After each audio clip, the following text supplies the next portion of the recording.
पश्चिमी यूपी का रण बेहद दिलचस्प है। यहीं से चुनाव की शुरुआत भी हो रही है, वोटिंग की शुरुआत भी हो रही है। बीजेपी ने पूरा जोर लगा दिया है। अब बात करते हैं पश्चिमी यूपी में एसपी आरएलडी गठबंधन की। लगातार अखिलेश यादव और जयंत चौधरी लोगों के बीच जा रहे हैं, प्रेस कॉन्फ्रेंसेस कर रहे हैं, गठबंधन को मजबूत बता रहे हैं और दावा कर रहे हैं कि सरकार उनकी आएगी। लेकिन बीजेपी की ओर से गठबंधन की मजबूती पर सवाल उठाए जा रहे हैं। रिपोर्ट देखिए।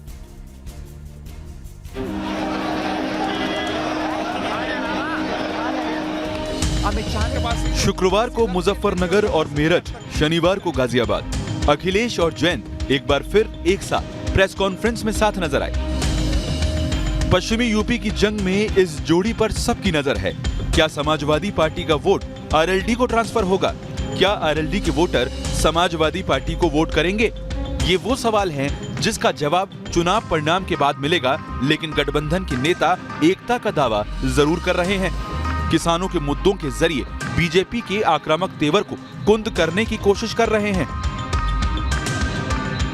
आखिरकार भारतीय जनता पार्टी को समझाना चाहिए कि 3 कानून लाए थे तो तीनों कानून उनके हक में कैसे थे, और जब तीनों कानून हटाए उन्होंने तो तीनों कानून किसानों के हक में क्यों नहीं थे।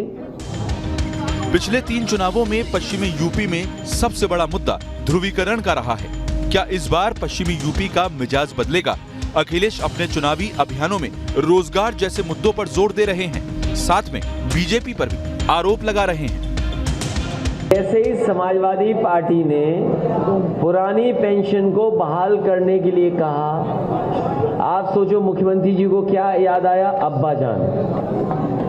तो भारतीय जनता पार्टी घबराई हुई है। पश्चिमी यूपी में इस बार जाट नेता चौधरी चरण सिंह की विरासत भी दांव पर है। लगातार चुनावी असफलता के बाद अपनी अलग पहचान बनाने के लिए चौधरी साहब के पोते जयंत चौधरी ने समाजवादी पार्टी से गठबंधन किया है और जीत को लेकर आश्वस्त नजर आते हैं। जी, ये कहा जाता है पश्चिमी उत्तर प्रदेश में जिसके जाट उसके ठाट, तो इस बार जाट किसके साथ जा रहे हैं? नहीं, ठाट किसानों की होगी और नौजवानों की होगी। कितने %? क्योंकि वहां पर अगर जाते हैं पश्चिमी उत्तर प्रदेश में तो आज भी बहुत से किसान ऐसे हैं जो कहते हैं कि नहीं हम बीजेपी के सपोर्ट में हैं। हर एक सोचने वाला व्यक्ति, बुद्धिजीवी, अच्छा नागरिक, वो हमारे पक्ष में। पश्चिम यूपी में गठबंधन के इतिहास पर गौर करें। राष्ट्रीय लोकदल अपना सहयोगी बदलता रहा है। आज जयंत अखिलेश के साथ हैं, लेकिन क्या ये गठबंधन आगे भी जारी रहेगा?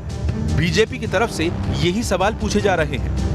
ने बहुत अच्छे से बात की कि हम साथ साथ हैं, हम साथ साथ हैं, हम साथ साथ हैं। वो तो भैया दिखाई पड़ता है आप साथ साथ, मगर साथ साथ कब हो, कब तक हो? मैं बताऊं आपको, काउंटिंग तक। अगर सरकार बन गई तो जयंत भाई निकल जाएंगे और आजम खान बैठ जाएंगे। समाजवादी पार्टी आरएलडी गठबंधन पर सवाल उठाने के साथ अमित शाह जयंत को ऑफर भी दे चुके हैं। लेकिन फिलहाल जयंत चौधरी अपने रुख पर कायम हैं। वो बार बार समाजवादी पार्टी और राष्ट्रीय लोकदल की एकजुटता का दावा कर रहे हैं। गाजियाबाद से हिमांशु शर्मा के साथ टीम न्यूज नेशन। अब पश्चिमी यूपी में किसके दावे में कितना दम है, इसका फैसला जनता करेगी वोटिंग के जरिए, जिसके नतीजे आएंगे 10 मार्च को। वक्त यहाँ पर ब्रेक का।